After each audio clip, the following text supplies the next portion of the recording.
ముఖ్యంగా ఐడిపిఎల్ భూములపై ఐడిపిఎల్ భూములు అన్యాక్రాంతమయ్యాయి. ఈ భూముల అన్యాక్రాంతంలో ఐడిపిఎల్ అధికారులతో పాటు రెవెన్యూ అదేవిధంగా ఇండస్ట్రియల్ అందరి కుమ్మక్కు ఉంది అని అంటూ ఇటు తెలంగాణ పరిశ్రమల మౌలిక వసతులు పరిశ్రమల శాఖ ఫిర్యాదు మేరకు ఐడిపిఎల్కి సంబంధించి ఐడిపిఎల్ భూముల మీద తెలంగాణ పోలీసులు కేసు నమోదు చేశారు. ముఖ్యంగా బాల్నగర్లో ఐడిపిఎల్ భూములు అన్యాక్రాంతం అవడంతో పాటు A2A పేరుతోటి అక్కడ A2A కన్స్ట్రక్షన్ సంస్థ నిర్మించిన హై రైజ్ టవర్స్ వినియోగదారులకు దాదాపు ఇప్పటికే 1700 ఫ్లాట్లు అటు A2A మొత్తం కూడా అమ్మడము ఐడిపిఎల్ భూముల్లో హై రైజ్ టవర్స్ నిర్మించి ఆ తర్వాత అనేక ఎకరాలు దాదాపు 50 నుంచి 60 ఎకరాలు మరో రియల్ ఎస్టేట్ సంస్థ అదేవిధంగా కొంతమంది రాజకీయ నేతలు కలిసి కబ్జా చేయడము వాటితో పాటు ఎన్ఆర్ఐలను కూడా దించి పాత జాగీర్దారుల పేరుతోటి పాత నవాబులకు సంబంధించిన ఎన్ఆర్ఐలను కూడా దించి దాన్ని కబ్జా చేసి అమ్ముకోవడము చివరికి ఐడిపిఎల్ ట్రీట్మెంట్ ప్లాంట్నే బుల్డోజర్ తోటి కూల్చేసే ప్రయత్నం జరగడము ఇప్పటికీ అక్కడ ఐడిపిఎల్లో బుల్డోజర్లు తిరుగుతానే ఉన్నాయి కబ్జాలు జరుగుతానే ఉన్నాయి. ఆ నేపథ్యంలో మహాన్యూస్ వరుస కథనాలు ఇచ్చిన తర్వాత కూడా ఐడిపిఎల్కి సంబంధించి మహాన్యూస్ సిబ్బంది మీద దాడి మహాన్యూస్ రిపోర్టర్స్ మీద దాడి చేయడం స్వయంగా ఐడిపిఎల్ దగ్గరికి వెళ్ళి మహాన్యూస్ అక్కడే స్పాట్లోనే డిబేట్స్ పెట్టిన నేపథ్యంలో అక్కడ స్థానిక ప్రజలు అదేవిధంగా కార్మిక సంఘాలు అందరూ కూడా ఐడిపిఎల్ భూముల్ని రక్షించుకొని తీరుతామని చెప్పి మహాన్యూస్తో కలిసి ప్రతిజ్ఞ చేయడం అదేవిధంగా మహాన్యూస్ చైర్మన్ మారెళ్ల వంశీకృష్ణ గారు సూపర్ ప్రైమ్ టైంలో ఐడిపిఎల్కి సంబంధించి ఎన్ని అడ్డంకులు వచ్చినా ఎన్ని ఒత్తిడిలు వచ్చినా ఖచ్చితంగా మహాన్యూస్ పోరాడుతుంది ఐడిపిఎల్ భూముల రక్షణ మొత్తం కూడా ఐడిపిఎల్ అన్యాక్రాంతమైన ఐడిపిఎల్ భూముల రక్షించే వరకు కూడా మహాన్యూస్ పోరాడుతూనే ఉంటుంది అని చెప్పి స్వయంగా మారెళ్ల వంశీకృష్ణ గారు మొత్తం అంటే సూపర్ ప్రైమ్ టైం నుంచి ప్రకటించడం అదేవిధంగా ఇప్పటికీ కూడా మహాన్యూస్ దాని మీదే కట్టుబడి ఉంది. ఈ నేపథ్యంలోనే ఒకవైపు రాష్ట్ర ప్రభుత్వం విజిలెన్స్ ఎంక్వైరీ కోసం విజిలెన్స్ కమిటీ వేస్తూ మరోవైపు అధికారులతోటి హై లెవెల్ కమిటీ కూడా వేసింది. ఈ నేపథ్యంలో ఎట్టకేలకి ఐడిపిఎల్ భూములు అన్యాక్రాంతం అయ్యాయి అని అంటూ ఈరోజు బాల్నగర్ పోలీస్ స్టేషన్లో తెలంగాణ పోలీసులు కేసు నమోదు చేశారు. దీనికి సంబంధించి మా తెలంగాణ బ్యూరో చీఫ్ శ్రీనివాస్ గారు ఉన్నారు. శ్రీనివాస్ గారు. అజిత గారు, మొదటి నుండి మహాన్యూస్ పరిశోధనాత్మకమైనటువంటి కథనాలతో ఐడిపిఎల్ భూముల ఆక్రమణ మీద కబ్జాల మీద ప్రసారం చేసినటువంటి కథనాలకు ప్రభుత్వం స్పందించింది. మొదట విజిలెన్స్ ఎంక్వైరీ కోసం ఒక ప్రత్యేకమైనటువంటి కమిటీని ఏర్పాటు చేసింది. అనంతరం ముఖ్యంగా పరిశోధనాత్మకమైన కథనాలకు స్పందించడమే కాకుండా అక్కడ జరుగుతున్నటువంటి అంటే గ్రౌండ్లో జరుగుతున్నటువంటి వాటి విషయంలో ప్రత్యేకమైనటువంటి బృందం వెళ్ళి అక్కడ జరుగుతున్నటువంటి వాటిని అన్నింటినీ వెలికి తీయడంతో పాటు కొద్ది రోజులు అంటే వరుస కథనాలకు ప్రభుత్వం తిరిగి స్పందించడంతో పాటు హై లెవెల్ కమిటీని కూడా ఏర్పాటు చేసింది. అయితే రీసెంట్లీగా చూసేది ఉంటే ఐడిపిఎల్ భూములు కబ్జా జరిగింది అన్నటువంటి విషయాన్ని ప్రస్తుతం అంటే రాష్ట్ర ప్రభుత్వానికి చెందినటువంటి ఈ భూములను పరిరక్షించడానికి ప్రధానంగా చూసేది ఉంటే దీని మీద ఈరోజు బాల్నగర్ పోలీస్ స్టేషన్లో కూడా ఒక కేసు నమోదైందని చెప్పవచ్చు.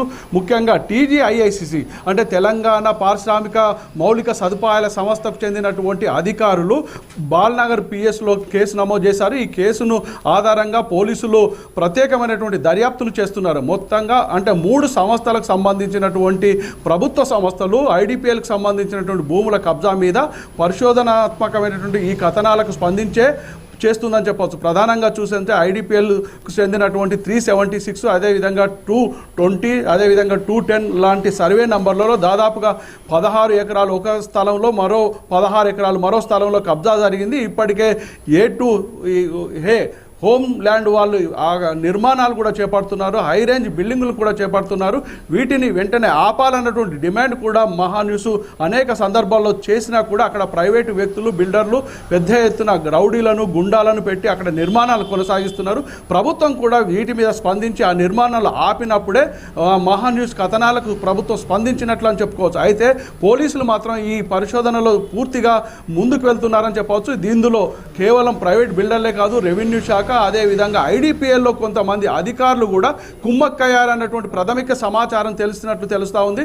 ఈ వీళ్ళ పోలీసు పరిశోధనలో కూడా ఐడిపిఎల్కి సంబంధించినటువంటి భూములను కబ్జా చేయడంలో ఉన్నత స్థాయి రాజకీయ నేతలు అదేవిధంగా రెవెన్యూ అధికారులు అదేవిధంగా ఐడిపిఎల్కి సంబంధించినటువంటి అధికారులు కూడా ఇందులో పూర్తిగా కుమ్మక్కయ్యారన్నటువంటి విషయాన్ని తెలుస్తూ ఉంది. దీని మీద ఇప్పటికే పోలీసులు అదేవిధంగా విజిలెన్స్ కమిటీ ఏర్పాటు చేసినటువంటి విచారణ కూడా కొనసాగుతుంది. మొత్తంగా మహాన్యూస్ ప్రసారం చేసినటువంటి కథనాలు నిజమే అని తెలుస్తుందని చెప్పవచ్చు.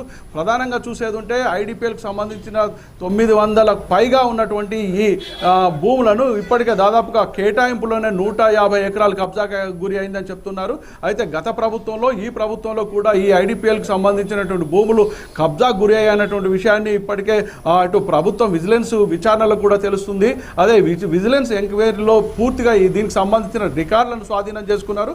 ఈ రోజు చూసేది ఉంటే లా అండ్ ఆర్డర్ పోలీసులు కూడా కేసు నమోదు చేసి వాళ్ళ తరహాలోనే పరిశోధన చేస్తున్నారు. ఇప్పటికే ఇటు రెవెన్యూ అధికారులు ముఖ్యంగా బాలనగర్ చెందినటువంటి రెవెన్యూ అధికారులు తహసీల్దారు సర్వేలు చేసినటువంటి కొంతమంది అధికారులు కూడా ఇందులో భాగస్వామ్యం అయ్యారు. వాళ్ళని కూడా అరెస్టు చేయడానికి పోలీసులు సిద్ధంగా ఉన్నట్టు తెలుస్తుంది. మొత్తంగా ఎవరి పాత్ర శ్రీనివాస్ గారు ఒకటి అంటే మనం ఇన్ని కథనాలు ప్రసారం చేశాము, అక్కడికి వెళ్ళి అక్కడ కబ్జాలు జరుగుతున్న తీరును కూడా కళ్ళకు కట్టినట్లు చూపించాము. దాంతోపాటు ఇప్పుడు మనం విజువల్స్ చూపిస్తున్నాం A2A హోమ్ ల్యాండ్స్, ఆ చుట్టూ కూడా this land belongs to IDPL అని చెప్పి మొత్తం చెక్ చేసిన బోర్డులు అవన్నీ కూడా మనం చూపించాము. అయినా సరే వాళ్ళ కన్స్ట్రక్షన్ ఆగలేదు. అదేవిధంగా మిగిలిన ల్యాండ్స్ కూడా ఐడిపిఎల్ ఆనుకొని ఉన్నాయి. కొంతమంది తెలంగాణలో గత ప్రభుత్వంలో చక్రం తిప్పిన రాజకీయ నాయకులు అదేవిధంగా ఈ ప్రభుత్వానికి సంబంధించిన కొంతమంది వ్యక్తుల ప్రమేయంతో అనేక రియల్ ఎస్టేట్ సంస్థలు ఆల్రెడీ ఆక్రమించుకున్నాయి. ప్రొక్లైనర్లతోటి ఈవెన్ ఐడిపిఎల్ ప్రధాన భవనాలను కూడా కూల్చేస్తున్నాయి. అందులో ఒక పేరు ముజీర్ అనే వ్యక్తి, వీళ్ళందరూ కూడా బినామీలుగా వచ్చి కూల్చేస్తున్నారు. ప్రొక్లైనర్లు నడుస్తున్నాయి. మరి వాళ్ళని ఏమన్నా అరెస్టులు చేసే ప్రయత్నం చేస్తున్నారా లేదంటే ఇంకా అక్కడ కొనసాగుతున్నాయా? ముఖ్యంగా ముందు విజిలెన్స్ ఎంక్వైరీలో రికార్డులను స్వాధీనం చేసుకోవడం, ఎంత స్థలం కబ్జా గురైందన్నటువంటి అధికారులు లెక్కలు కట్టారు. దానికి సంబంధించినటువంటి వాటిని పూర్తిగా ప్రభుత్వానికి ఒక నివేదిక ఇచ్చారు.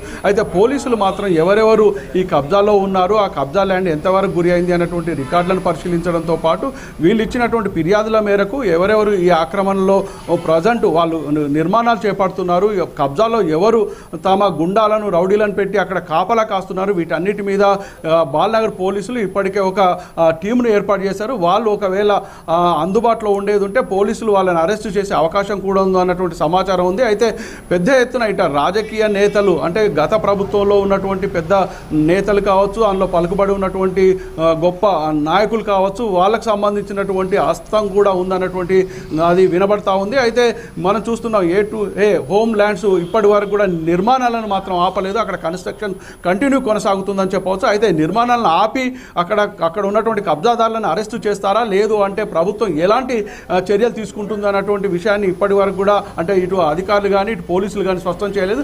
మొత్తంగా పోలీసుల ఇన్వాల్వ్మెంట్ మాత్రం ఈ మధ్య జరిగింది. ఈ పోలీసులు ఎక్కడి వరకు వాళ్ళు దీన్ని తీసుకువెళ్తారు, దీని మీద ఉన్నటువంటి కబ్జాదారులు ఉన్నటువంటి వాళ్ళని అరెస్టు చేస్తారా, నిర్మాణాలను ఆపుతారా, మొత్తంగా ఈ అంటే తెలంగాణ పారిశ్రామిక మౌలిక సదుపాయాల సంస్థకు చెందినటువంటి ఫిర్యాదును ఏ విధంగా ముందుకు తీసుకువెళ్తారని చూడాలి. మొత్తంగా అక్రమ నిర్మాణాలు మాత్రం ఆగట్లేదు. అక్కడ ఉన్నటువంటి కబ్జాదారులను కూడా అరెస్టు చేయలేదు. ప్రభుత్వం మాత్రం విచారణ పేరుతో కాలయాపన చేస్తున్నటువంటి ఆరోపణలు కూడా వినిపిస్తున్నాయి. అజిత గారు కానీ ఈరోజు మొత్తం అంటే ఐడిపిఎల్ మన దగ్గర పూర్తిగా ఎక్స్క్లూజివ్గా ఐడిపిఎల్ అసలు ఫస్ట్ ప్రభుత్వం ఇచ్చినప్పుడు ఏ ఒప్పందం మీద రాష్ట్ర ప్రభుత్వం ఐడిపిఎల్కి ఇచ్చింది కన్వేయన్స్ డీడ్, అదేవిధంగా ఆ తర్వాత ఎంత అన్యాక్రాంతమైంది, అసలు ఐడిపిఎల్ ఒరిజినల్ ల్యాండ్ ఏది, ఇప్పుడున్న ల్యాండ్ ఏది, ఇవన్నీ కూడా మహాన్యూస్ దగ్గర మొత్తం కూడా ఆధారాలు ఉన్నాయి. ఈ నేపథ్యంలో అసలు ఆ మొత్తంలో దాదాపు 906 ఎకరాల పైన ఐడిపిఎల్ ల్యాండ్ ఉంది. ఐడిపిఎల్ ల్యాండ్లో ఈరోజు 250 ఎకరాలు 300 ఎకరాల వరకు కూడా ఆల్రెడీ రియల్ ఎస్టేట్ రాబందులు అక్కడ వాళ్ళు ఉన్నారు, కాంపౌండ్ వాల్స్ కట్టారు, బ్లూ షీట్స్ వేశారు. వాళ్ళందరినీ ఖాళీ చేయించగలరా? ఎందుకంటే ప్రభుత్వ ప్రమేయం లేకుండా వాళ్ళందరూ అక్కడ ఆక్రమించే అవకాశం ఉందంటారా? ముఖ్యంగా మనం చూసేది ఉంటే ఇప్పటికే రెవెన్యూ అధికారుల సహకారంతో కొంత రికార్డులను ట్యాంపరింగ్ చేయడం, తారుమాలు చేయడం, పాస్బుక్లు జారీ చేయడం, వీటన్నిటి మీద ఒక విజిలెన్స్ కమిషనర్ ఏ విధంగా రిపోర్ట్ చేస్తారనేది ఒక విషయం అయితే, ఇప్పటివరకు పోలీసులు చేసినటువంటి పరిశోధన ఏ విధంగా ఉంది అయితే ఈ అక్రమ నిర్మాణాలు చేపడుతున్న వాళ్ళు మొత్తంగా ఇటు రెవెన్యూ అధికారులతో కుమ్మక్కవడం, ఇటు ఐడిపిఎల్ అధికారులతో కుమ్మక్కవడం, ఇక్కడ ఉన్నటువంటి కబ్జాదారులు కూడా రాజకీయంగా పలుకుబడి ఉన్న వాళ్ళు కావడం, అధికారికంగా అంగబలం అర్ధబలం ఉన్నటువంటి వాళ్ళు ఉన్నారు కాబట్టి వీళ్ళని అరెస్టు చేస్తారా, లేదు అంటే ఈ ఐడిపిఎల్ భూములు ఆక్రమించే వాటిని తిరిగి స్వాధీనం చేసుకుంటున్నారా, లేదు అంటే ఇప్పటి వరకు జరుగుతున్నటువంటి జాప్యంలో కారణాలు ఏంటి అనేటువంటిది మాత్రం ఇటు స్పష్టమైనటువంటి ఆధారాలతో ఈ మహాన్యూస్ ప్రసారం చేసినా కూడా ఉన్నత స్థాయి అధికారులు అంటే రాష్ట్రంలో ఉన్నటువంటి ఇటు ప్రభుత్వంలో చలనం కలగకపోవడం ఒక ఆశ్చర్యకరంగా వినిపిస్తుంది. మొత్తంగా ఇక్కడ ప్రభుత్వంలో ప్రస్తుతం ఉన్నటువంటి ప్రభుత్వంలో చాలా చక్రం తిప్పే వాళ్ళు దీన్ని కంట్రోల్ చేస్తున్నట్టు కనిపిస్తుంది. గతంలో ప్రభుత్వం నడిపించిన వాళ్ళు అంటే పార్టీలకు అతీతంగా ఈ అక్రమ నిర్మాణాలు చేపట్టిన వాళ్ళ భాగస్వామ్యం ఇందులో ఉందని తెలుస్తూ ఉంది. ప్రధానంగా చూసేది ఉంటే ప్రస్తుతం జరుగుతున్నటువంటి నిర్మాణాలకు ముఖ్య నేతల అదేవిధంగా అధికారుల మద్దతు ఉన్నట్టు తెలుస్తూ ఉంది. వాళ్ళ సహకారంతోనే అక్రమ నిర్మాణం కొనసాగుతుందని చెప్పవచ్చు.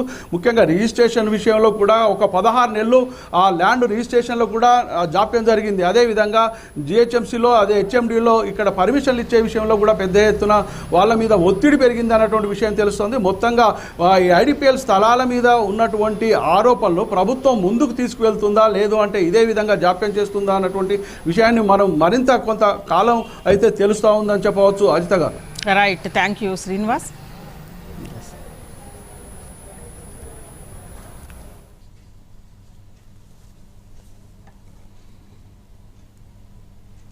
ఇక ఐడిపిఎల్ భూములకి సంబంధించి మొత్తం కూడా దాదాపు అంటే ఐడిపిఎల్ భూములలో దాదాపు 3వ వంతు భూములు ఈరోజు రియల్ ఎస్టేట్ చేతుల్లోకి వెళ్ళినాయి. ఈ నేపథ్యంలోనే ఎట్టకేలకి ప్రభుత్వం దిగొచ్చింది, ప్రత్యక్షంగా కార్యాచరణలోకి దిగింది ప్రభుత్వం అనేది చెప్పొచ్చు. పూర్తిగా ఈరోజు అధికారులు, ఎందుకంటే అధికారుల ప్రమేయం లేకుండా కబ్జాలు చేసే ఛాన్సే లేదు. ఈ నేపథ్యంలోనే ఐడిపిఎల్ అధికారుల హస్తంతో ఈ కబ్జాలు జరిగినాయి అంటూ ఐడిపిఎల్ భూములకు సంబంధించి అధికారుల మీద, అదేవిధంగా రియల్ ఎస్టేట్ వెంచర్లు ఎవరైతే ఈరోజు అక్కడ హై రైజ్ బిల్డింగ్స్ కట్టారో వారికి సంబంధించి, దీనికి సహకరించిన రెవెన్యూ అధికారులకు సంబంధించి అందరి మీద కూడా కేసులు ప్రస్తుతం నమోదయ్యాయి.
ఎంక్వైరీ ప్రత్యక్షంగా స్టార్ట్ అయింది.